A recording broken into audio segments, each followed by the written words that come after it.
Hello, my name is Adrian Young and I work at Fluke Networks, and I'm going to talk to you about the FI7000 today. If you think this looks familiar, doesn't it look like the CertiFiber Pro or the OptiFiber Pro or even the DSX? It is. It's part of the Versiv family. What makes this an FI7000 is simply the fact it doesn't have a module in the back and it comes with a USB camera. Now what the FI7000 allows us to do is inspect the end face of connectors and, more importantly, apply a test limit. We can actually grade these connectors automatically to the international standard IEC 61300-3-35. If you're in an area which operates to ANSI TIA standards, just be aware that in the D standard that's coming at the time of the shooting of this video, it's going to reference this same IEC standard 61300-3-35. The TI have just decided there's no point in writing another standard when this standard exists already. So fundamentally, they're going to kind of adopt that IEC automated inspection standard. So let's turn to the machine and talk about how we actually set this up.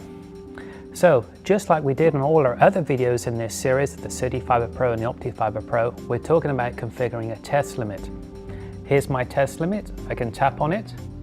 I can go Edit, Test Limit, and More, and End Face Limits. And I get 4 to choose from. These are from that IEC standard.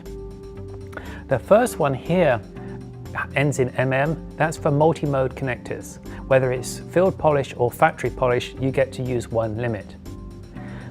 The next one down on the list here, 45 dB, is for single mode factory polish connectors. The third one, where it says 26 dB, is again single mode, but that's where you're field polishing. And then finally we have APC, angled physical contact. That's APC connectors. In this little example on the table here today, I'm going to be using multi-mode. I'm going to tap multi-mode, save it, that's my test setup, and use selected. So on the table here, I've got some connectors, and let's see how we get on.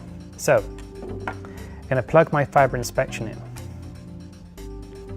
and I'm going to hit the test key. It's going to bring up the image. I'll just briefly bring it into focus. And now we have to make a decision. Is this acceptable or not? I mean, there is some stuff going on the screen there, but is this okay? I think this is pretty clean. And talking about cleaning, on the table here, you're going to see a whole bunch of cleaning equipment. Customers often ask me, what's the best cleaning options for doing fiber connectors? My answer typically is the one that works best for you. Very popular at the moment are these click pens, and they're very easy to use and they're great for getting dirt off. But if there's embedded dirt on the end face of the connector, you'll probably want to go to a solvent-based pen. These solvent-based pens will really remove the nasties that can be on the end face of connectors. So before you throw away those cords, try using a solvent pen. This is actually my favorite. I use this as a backup. So I'll go to the click pen first, and then I'll go to the solvent pen. So I'm connected in, I've got this, and now I've got an option that says Analyze because I configured a test limit. If I tap Analyze, in 1.2 seconds, roughly, okay, that's the engineer in me, it's about a second, it's going to analyze that end face to that IEC standard. That's probably faster than you can analyze the end face by just visually looking at it. More importantly, if you were to get 5 experts in the room and ask them whether they thought that was good or not, you'd probably get different answers. The nice thing about this standard is it says, okay, this is what we're all going to agree on, and if it's pass, it's a pass. And just like any other test that we do on the Versiv platform, indeed, we can actually save this test result. So I can tap Save and save this image. Now, in the series of these videos, we did the CertiFiber Pro for our Tier 1 testing and the OptiFiber Pro for our Tier 2 testing. And in the OptiFiber Pro, you saw how we was able to merge our Tier 1 and our Tier 2 testing together in Linkware. We can do the same with our FiberInspector. So before we walk away from the job, we could inspect our installed connectors, save them with the same cable IDs as our Tier 1 and our Tier 2 testing, and that becomes one concise report in Linkware. So consider thinking about doing that.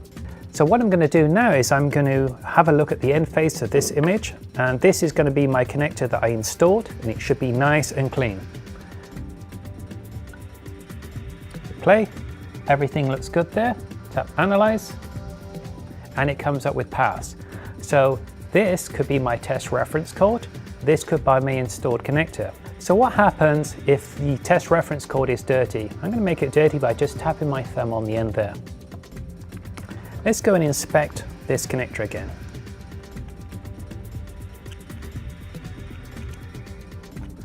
Hit play. And it is something absolutely horrible. In fact, if we go and tap Analyze now, it's probably going to complain that it's just so bad, you've got to be kidding me. At least try and clean up this connector. So I think we can agree that's a pretty miserable connector. But this could be your test reference code. What happens when I connect this test reference code into my nice new clean connector? That's a physical contact. So now the dirt is going to be transferred from this connector to my nice new clean connector. So if I pull this out and now re-inspect what was a very nice clean connector,